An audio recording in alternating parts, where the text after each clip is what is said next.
this was it for them? Yeah, I mean, this has been my 3 years here. It's been like the closest teams that I've ever been a part of. These guys are my best friends, and emotions are obviously very high. But these are guys that I know I'm gonna be friends with for the rest of my life. So.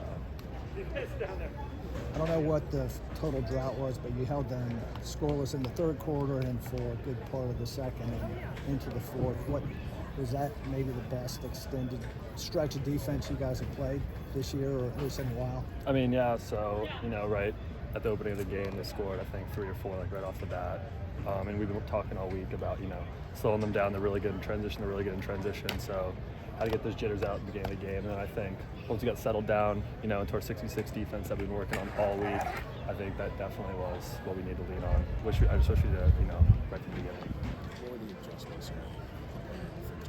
How do you think you guys held them up a little bit scoring? Like last week against Lafayette, we were like all about the ride, quickly playing transition and stuff. And then for Duke, we were like, let's try to slow this game down a bunch.